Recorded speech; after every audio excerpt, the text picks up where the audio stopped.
You're listening to the Cyberwire Network, powered by N2K.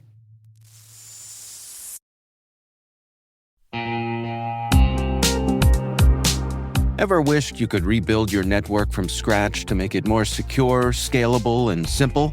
Meet Meter, the company reimagining enterprise networking from the ground up. Meter builds full-stack, zero-trust networks, including hardware, firmware, and software, all designed to work seamlessly together. The result? Fast, reliable, and secure connectivity without the constant patching, vendor juggling, or hidden costs. From wired and wireless to routing, switching, firewalls, DNS security, and VPN, every layer is integrated and continuously protected in one unified platform.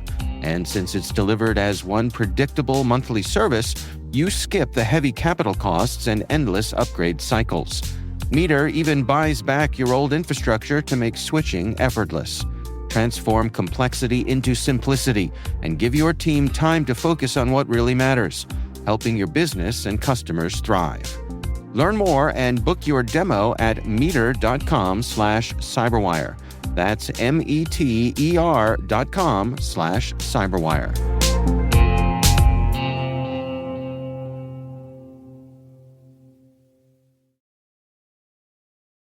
Orbit Fab positions itself as a future gas station in space.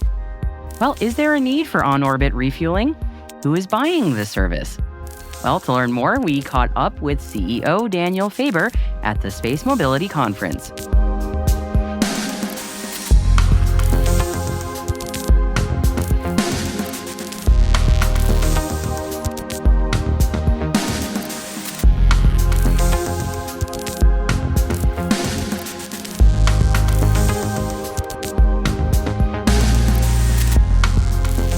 This is T-Minus Space Daily, and I am your host, Maria Varmazes. And returning to speak with me this time in person is Daniel. Daniel, would you mind reintroducing yourself for our audience, please? Absolutely. It's great to be back. Daniel Faber, the CEO of Orbit Fab. Gas stations in space is our game. All right, and petrol stations in space alternately. Thank you so much for speaking with me again. It's been a little while since we last spoke. It was virtual last time, so it's been a bit. It has, and it's great to see you in person. Likewise. Yes, it's nice to finally meet you in person.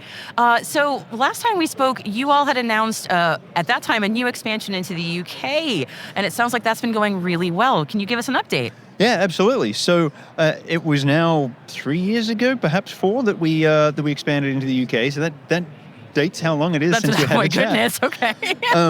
But yeah, at the time, the UK Space Agency had written a strategy to make the UK the world leader in satellite servicing. Yes. And was bringing all of the satellite servicing companies to the UK. For us, providing fuel in orbit, it was obvious that our first customers, the ones that were going to use a lot of fuel, are the ones that are going to move a lot. Right. And if you're going to build a tow truck, you've got to go from satellite to satellite to satellite, and it's not going to work unless you can refuel it, because otherwise you're throwing away your shiny new tow truck after a couple of tows. Yeah. And so we had to be there because our customers were moving there, and so we hired one person. And said, see what you can make of this. We got a really good person in Manny Shah who had previously stood up Bryce Tech's office there. Yep. And so he knew what he was doing, and really grabbed it and ran with it. Was able to win some contracts. Took the resources that we gave him and built that up. And then his wife got a phenomenal job in the US. And so he told me one day that he was leaving. Oh. When he got it up to about 8 people. But he also told me that he'd hired the Chief of Staff of the UK Space Agency. Oh, that's not too bad. To come on board and run Orbit Fab's UK office. Yeah. Which was absolutely brilliant. So Jake Gear is now the Managing Director of our UK office, and he's taken it to a whole other level. So Amazing. we now have 25 people in the UK. Wow. It's about a quarter of the company. It's amazing. And they've been doing great things. They pursued parallel technology. So in the US, we're focused on US government needs of hydrazine fuel delivered in geostationary orbit. In the UK, they focused on the fuels that are used most by the commercial satellite operators. Oh. So xenon and krypton, which are much higher pressure, very different characteristics, hard to pump and move them around. And they've been flight qualifying all of that hardware, and just signed a contract to build a fuel delivery vehicle for xenon for low Earth orbit. with the European Space Agency. Wow, well, congratulations on all of that. Thank you. The technical challenges of just building one model, for example, for the US government must have been, I can't even begin to imagine. To do an entirely separate adapter, the technical challenge of that must have been fascinatingly difficult, for lack of better terminology. Yeah, as an engineer, it's fun. Yeah, of course, right? The most difficult thing is understanding what it has to do.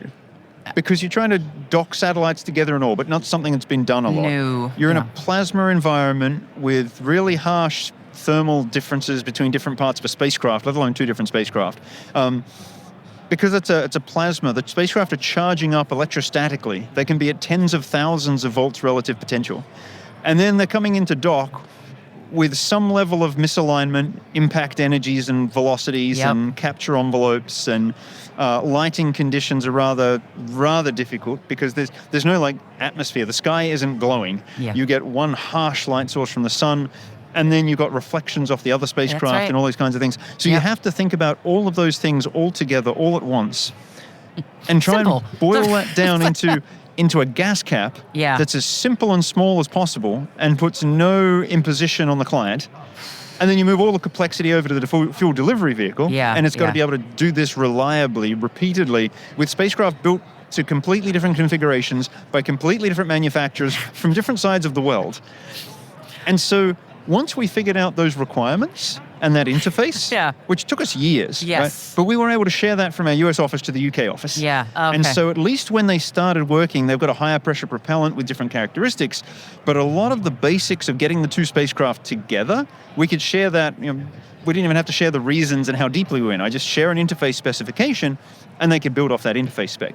So that allowed them to move a lot more quickly. Okay, that makes sense. Can I back up a little bit, though, as you're describing? Just, again, from an engineer point of view, a fascinating problem to solve, but backing up years ago, when you were looking at the scope of what you're trying to solve and build for, I'm sure you got a lot of that's not possibles, right? Did people think that this was even possible when you were starting about? Like, this would be great, but not possible, or how? It's not a new idea. The idea that it's possible wasn't really questioned. Okay. What was questioned was, do I need it?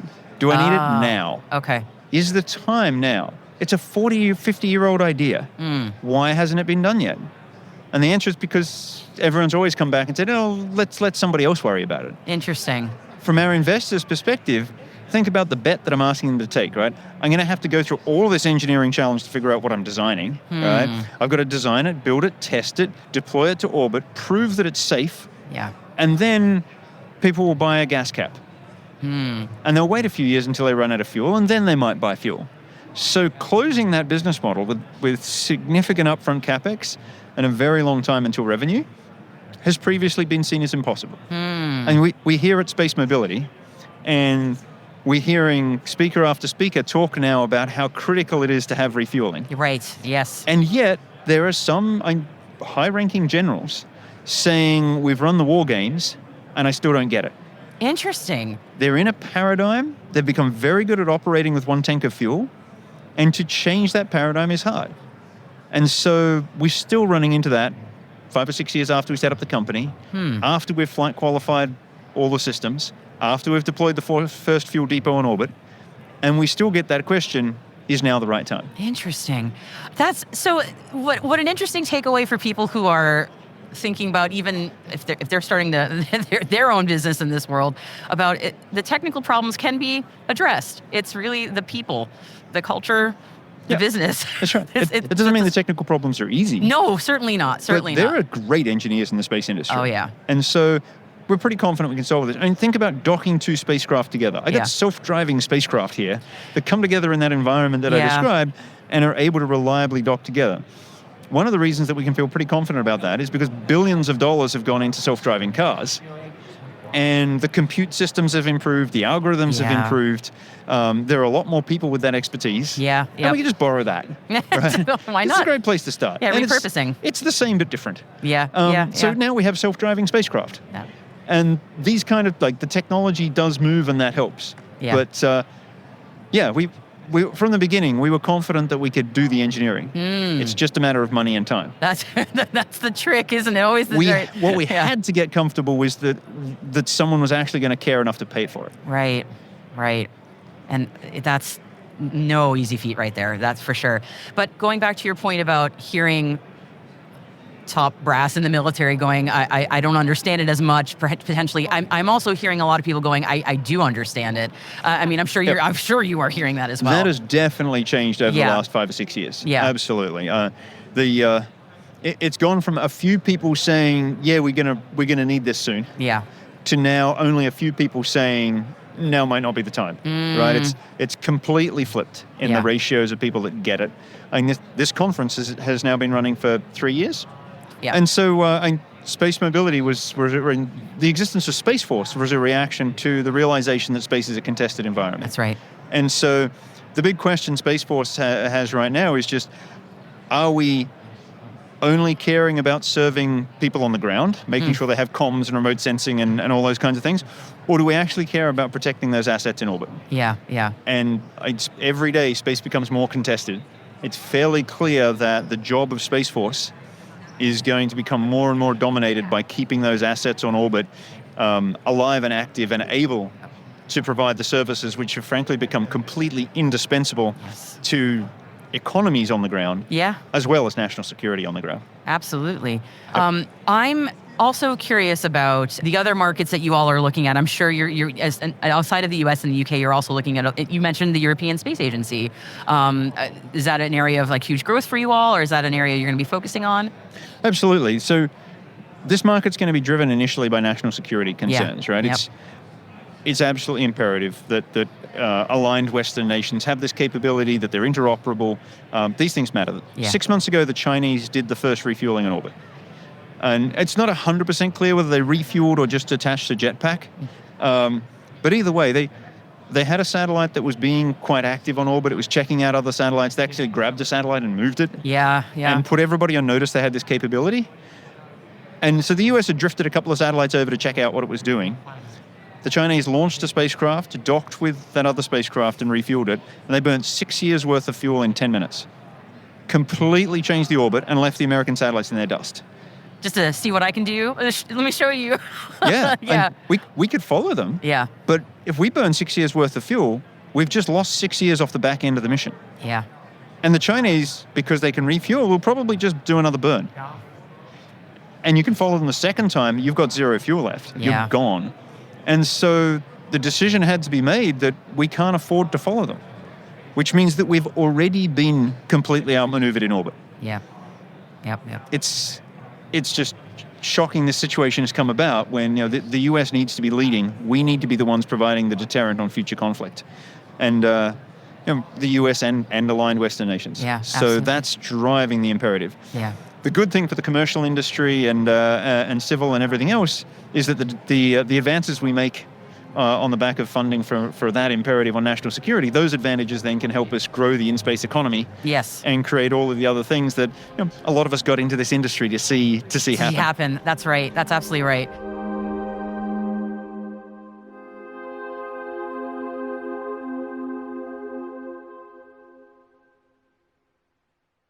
We'll be right back. If securing your network feels harder than it should be, you're not imagining it. Modern businesses need strong protection, but they don't always have the time, staff, or patience for complex setups. That's where NordLayer comes in. NordLayer is a toggle-ready network security platform built for businesses.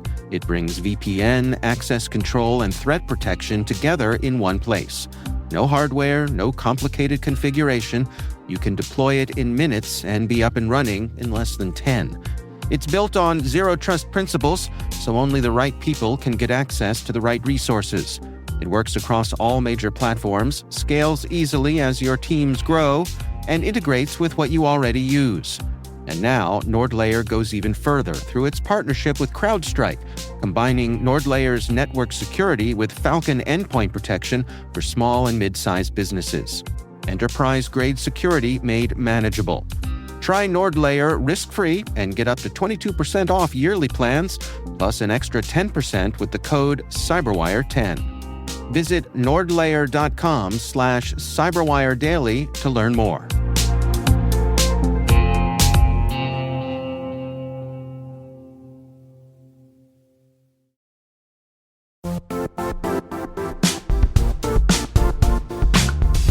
Most security conferences talk about Zero Trust. Zero Trust World puts you inside. This is a hands-on cybersecurity event designed for practitioners who want real skills, not just theory. You'll take part in live hacking labs where you'll attack real environments, see how modern threats actually work, and learn how to stop them before they turn into incidents. But Zero Trust World is more than labs. You'll also experience expert-led sessions, practical case studies, and technical deep dives focused on real-world implementation. Whether you're blue team, red team, or responsible for securing an entire organization, the content is built to be immediately useful. You'll earn CPE credits, connect with peers across the industry, and leave with strategies you can put into action right away. Join us March 4th through the 6th in Orlando, Florida. Register now at ztw.com and take your Zero Trust strategy from theory to execution.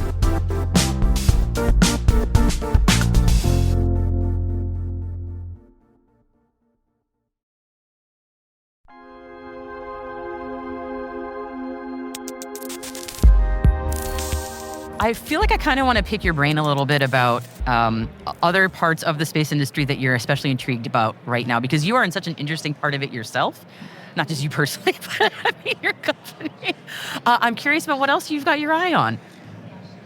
Well, I think we mentioned last time we spoke, I got into this 25 years ago because I thought that getting humanity off Earth is going to be the most significant thing that's happened since we crawled out of the ocean. Yeah. Right? If you think about it, this is crawling off Earth into the solar system and into the galaxy. Why would I work on anything else? Yeah. But in Australia at the time, there was no space agency. And so I wrote down a list of industries that I thought could pay for the first permanent job in space and started chipping away at everything related to asteroid mining. And so I've seen a lot of things in that direction. I've dug into space tourism, space-based solar power, in-space manufacturing. The fab in orbit fab was because we started looking at semiconductor manufacturing. Yeah, I actually wondered about that because my dad used to work in a fab, so I recognized that name and I said... And then we pivoted hard. And we did refueling. I've kept an eye on all of these things and been interested in where it goes. Mostly, the recognition is that we need a really thriving in-space economy. That is constantly reducing the costs to do operations in space and increasing the economic benefits and opportunities. And at some point, you'll cross a threshold where we can either put people into space cheaply and cost effectively, and we can just pay to go there because we want, or we'll create a need and an imperative that it's just going to be more profitable to have people in space permanently. And at that point, we become interplanetary. And so everything that I'm looking at here, all these things I've mentioned are economic reasons, drivers, profit incentives to have more activity in orbit. So while we're working on fuel, right, I boil that down and said, well, today I need to build a gas cap because it doesn't exist and that's what's going to unlock things. Now we've got the gas cap, right? So now I need to build fuel delivery vehicles and fuel depots and an infrastructure that uses that brings the capability to bear. And other people will build on that to build the servicing vehicles, so we can then robotically do assembly and upgrades and repairs. Right? At the moment, no satellites interact in orbit. The last thing you want to hear is that someone's going to come and poke your satellite. We need that to be not just common, but accepted, understood, desirable, a part of the standard operating procedure. It's going to be so much cheaper to upgrade satellites and not have to launch the structure, the pointing controls, the power, the thrusters. Like, the only thing that's on Moore's law is the transponders, right, or the instruments. Let's just replace the instruments. It'll save us 90% of the launch mass. And driving that cost down will mean that demand will go up by 100-fold. So everyone's going to benefit from that cost coming down, but that infrastructure in orbit starts to do it. And that will start to unlock larger facilities, asteroid mining, tourism manufacturing. All these things are going to need an industrial chemical supply chain, the ability for spacecraft to interact in orbit, all these kind of things. So I'm extremely bullish about where the industry is going. And frankly, we really lucked out being that industrial chemical supply chain and happening to work on something so critical. Yeah, you are extraordinarily well positioned to be at the heart of all of that, and it's a wonderful place to be. You mentioned a little bit about some future plans. I don't know if that was maybe at the beginning of our chat or a little earlier. I just wanted to make sure I asked you about sort of what's coming up next. What's on the radar for you all? So I mentioned we've got all the hardware flight qualified. Yes. We're on contract to deliver fuel for the US government end of this year or early next year. We've got 4 systems total going up to deliver fuel to multiple clients, including now in Europe the delivery of xenon to low Earth orbit.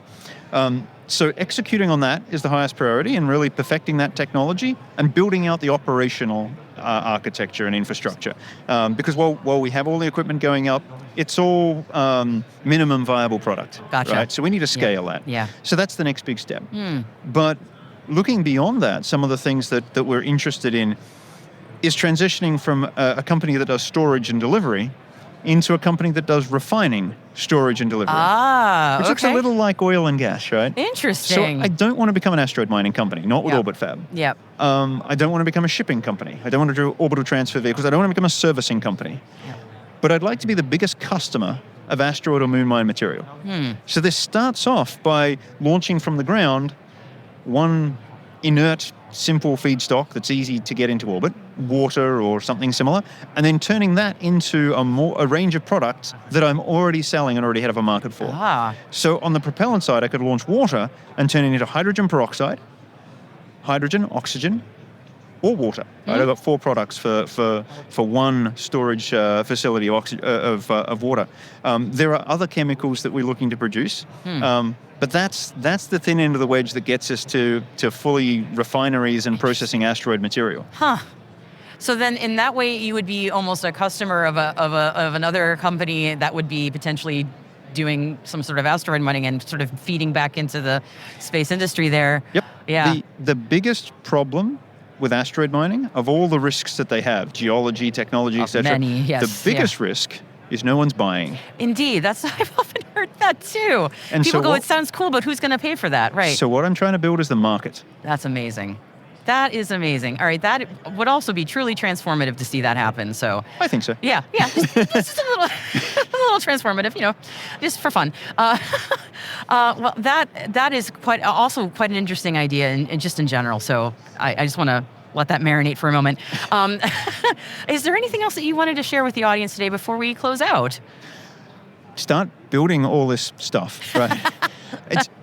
What Orbit Fab is building is, we think it's fun and absolutely critical, and if we didn't think it was the most important thing that needed to be worked on, we wouldn't. Yeah. But there's so many other people building pieces of infrastructure that are really important. And we don't build spacecraft buses, we buy them. Yes. There's a lot of companies that are working to build lower cost spacecraft buses in greater quantity and everything else. We don't build the guidance and navigation, the rendezvous and docking. We buy that too. Yeah. But that's a critical product, and it needs to be productized and brought to market and matured so that everyone's comfortable with spacecraft docking and zipping around each other. There's other technologies that are being developed now that are coming online in the next couple of years that, when looked at together, produce enormous opportunities, ways to rewrite the current business model. Such as? So I described how you could upgrade a satellite. Yes. Currently, if you want to do a global telecommunications constellation, you do a design of a highly integrated and optimized spacecraft, you build a satellite factory. Yep. You build a rocket. Oh, did I say you had to design a rocket? You build a rocket, and you launch hundreds or thousands of rockets to get up tens of thousands of satellites. In the future, you'll call up somebody that makes transponders, like Ericsson or Nokia or whoever they are, and say, I want 200,000 transponders, please. You'll call up a servicing company, maybe Astroscale, ClearSpace, True Anomaly, Starfish, and say, I would like these installed on these cell phone towers, please. You call up a cell phone tower company.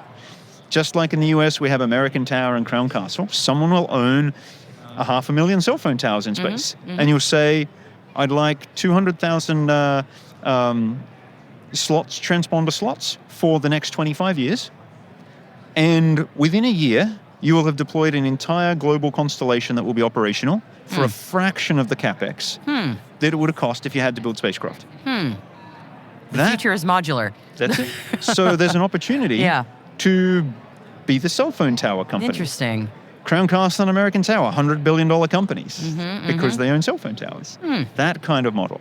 The most exciting ones are almost certainly the ones that I can't imagine. Yeah. Right? They're going to emerge. Smarter people are going to come up with them. There's huge opportunities right now. So if there's a takeaway, it's go find those opportunities and surprise everybody in the industry by making something exist that no one thought of before.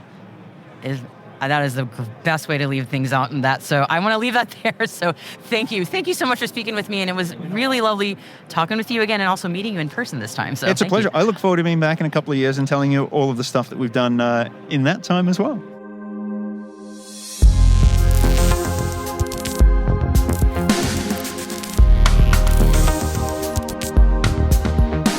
That's T-Minus Deep Space, brought to you by N2K Cyberwire. We'd love to know what you think of our podcast. Your feedback ensures we deliver the insights that keep you a step ahead in the rapidly changing space industry. If you like our show, please share a rating and review in your podcast app, or you can send an email to space@n2k.com. We are proud that N2K Cyberwire is part of the daily routine of the most influential leaders and operators in the public and private sector, from the Fortune 500 to many of the world's preeminent intelligence and law enforcement agencies. N2K helps space and cybersecurity professionals grow, learn, and stay informed. As the nexus for discovery and connection, we bring you the people, the technology, and the ideas shaping the future of secure innovation. Learn how at n2k.com. N2K's senior producer is Alice Caruth. Our producer is Liz Stokes. We are mixed by Elliot Peltzman and Trey Hester, with original music by Elliot Peltzman. Our executive producer is Jennifer Iben. Peter Kilby is our publisher, and I am your host, Maria Varmazes. Thank you for listening. We'll see you next time.